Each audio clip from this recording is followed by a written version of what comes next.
السلام عليكم ورحمة الله وبركاته. ازيكم عاملين ايه؟ ان شاء الله تكونوا بخير. ان شاء الله بإذن الله في فيديو النهاردة هنشارك مع بعض خطوات 6 خطوات لازم نعملهم قبل بداية العام الجديد.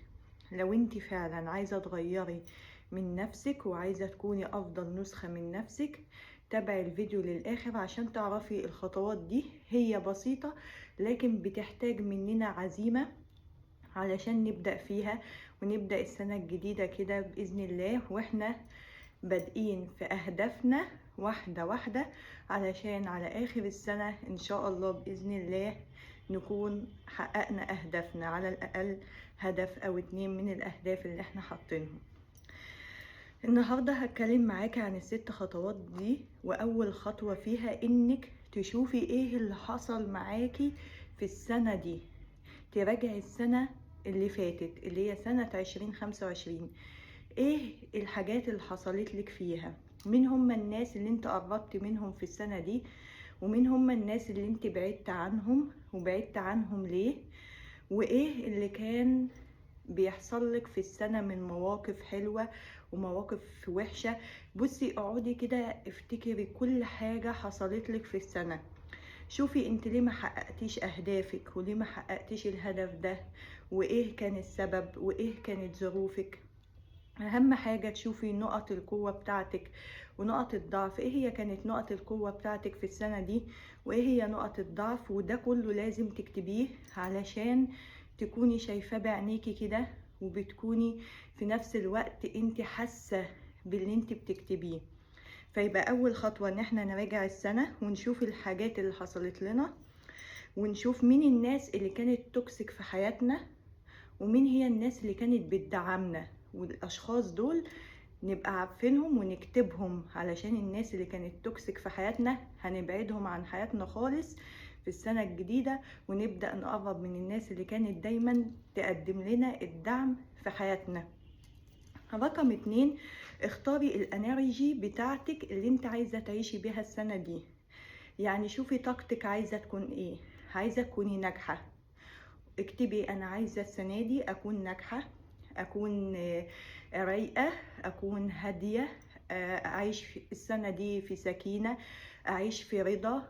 فاهماني؟ شوفي انت عايزة تعيشي بطاقة ايه بالظبط، واكتبي الطاقة دي. على الاقل تكوني طول السنة انت حاسة ان انت قلت انا هعيش ناجحة في السنة دي، فكل الاهداف اللي انت حطاها في حياتك هتفضلي عمالة بتسعي وراها علشان تنجحي فيها.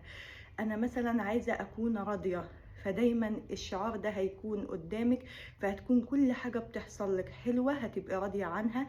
حتى لو حصلت لك الحاجات اللي مش حلوة هتبقي برضو راضية عنها، عشان انت موضحة من اول السنة انت عايزة تعيشي بطاقة ايه. فحاولي ان انت تشوفي على الاقل طاقة 2 أو 3 طاقات، ما تكتريش عن كده، عايزة تعيشي بيهم السنة الجديدة. تالت خطوة ان انا اضع خطة للكام يوم اللي فاضلين في السنة دول. كام يوم اللي فاضلين في السنة دول، اشوف مثلا انا عايزة في بداية السنة ابدأ من كتاب، ابدأ اقرأ مثلا، فابدأ من النهاردة. ابدأ اقرأ من النهاردة، ما استناش ليوم واحد في السنة علشان اقرأ. رقم 2، انا عايزة مثلا اصلي او احافظ على الصلاة او ادخل السنن او اقرأ ورد قرآن، فابدأ برضو من النهاردة، ما استناش للسنة الجديدة. كل حاجة انا عايزة اعملها احط خطط للكام يوم الجايين دول. انا مثلا عايزة اصحى بدري، يبقى هصحى من النهاردة، هنام بدري وهصحى بدري علشان خاطر ايه؟ ابقى بادئة السنة وانا اوريدي بقالي 3-4 ايام انا ماشية على النظام والخطوات دي. مش هفضل بقى اقول ايه انا عايزة اعمل كذا وعايزة اعمل كذا وعايزة اعمل كذا وهستنى اليوم واحد، لا، انا ابدأ من النهاردة وابدأ من دلوقتي في الحاجات اللي لازم تتعمل من دلوقتي. رقم 4، انظم البيئة بتاعتي. يعني اشوف مكتبي، لو انا عندي مكتب انضفه، اشوف الدفاتر بتاعتي لو في دفاتر خلصانة ارميها، حاجات مش عايزاها اطلعها ارتب الاوضه بتاعتي، ارتب الملابس بتاعتي اللي انا مش عايزاه اطلعه واللي مش حلو ارميه، ارتب الاكسسوارات، الميك اب، البرفانات، السكين كير. بصوا، ارتب كل المحيط اللي حواليا، ارتب لو انا متجوزه ارتب المطبخ بتاعي، ارتب اي حاجه انا شايفاها عامله لي كركبه في حياتي. لو انا نظمت البيئه بتاعتي انا هبدا، هيجيلي الحماس ان انا ابدا، هحس ان انا خلاص انا عايزه ابدا النهارده، انا هبدا من دلوقتي. لما تشوفي البيئه والمحيط بتاعك نضيف ورايق انتي نفسك هتكوني رايقه. فبالتالي من اهم الحاجات اللي لازم نبداها قبل بدايه السنه اني انظم بيئتي ومحيطي. وقبل ما انظم بيئتي ومحيطي اكون كمان منظمه الموبايل بتاعي، لاني مثلا هدخل على الواتس اشوف الجروبات اللي عندي اللي دايما تبعت لي اشعارات ملهاش لازمه، امسح كل الفيديوهات اللي ملهاش لازمه، امسح كل الصور اللي ملهاش لازمه، ماشي. امسح الناس اللي على اليوتيوب اللي انا بتابعهم، بحس ان هم بياخدوا من وقتي، مش بيدوني، مش بيفيدوني. فانا بدفع فلوس للنت مقابل اني بدخل عماله اسكرول على طول كده، وانا اصلا في الاخر مش طالعه بفايده.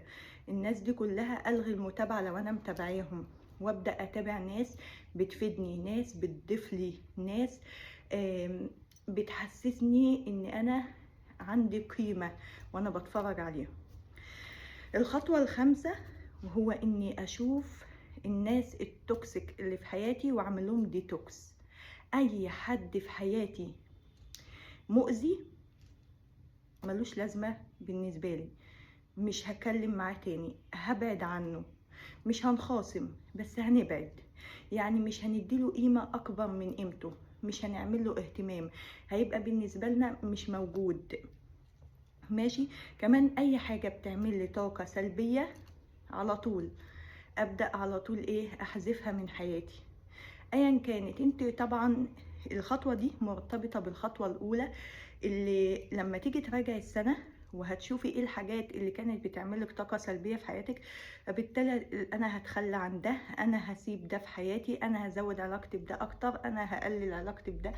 انت ده كله هتعمليه وانت بتكتبي وبتفرغي ذهنك وبتفرغي كل افكارك اللي كانت متراكمه عليك السنه كلها، وهتشوفي السنه دي كانت عامله ازاي في حياتك.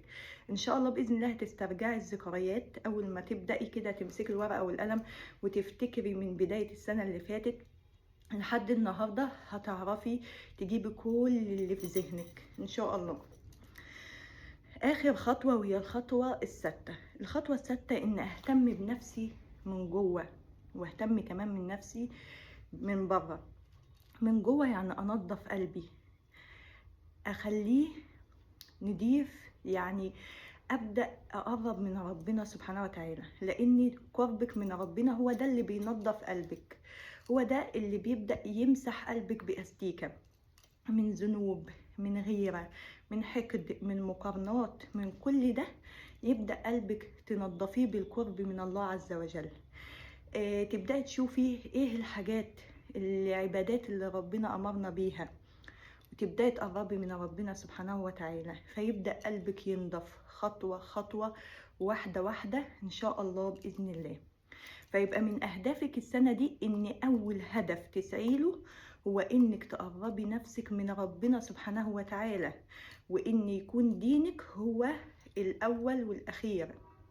يعني مثلا ما تحطيش هدف الاول ليكي انك تتعلمي انجليزي، لا، انا اهم حاجه دلوقتي انا عايزه احافظ على الصلاه، او عايزه ادخل ورد القران في يومي، انا عايزه احافظ على السنن، انا عايزه اقرب من ربنا، عايزه اسمع دروس علم، او عايزه اسمع مثلا اقعد في مجالس تعليم تخص الدين.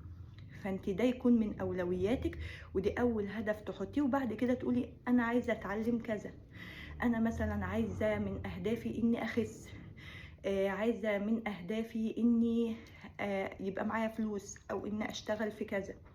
يبقى اول هدف ليكي انك تفكري ازاي تنظفي قلبك بقربك من الله عز وجل. رقم 2، ازاي تهتمي بنفسك بقى من بره. انك تلبسي حلو، مش شرط يكون غالي، بس تلبسي نضيف.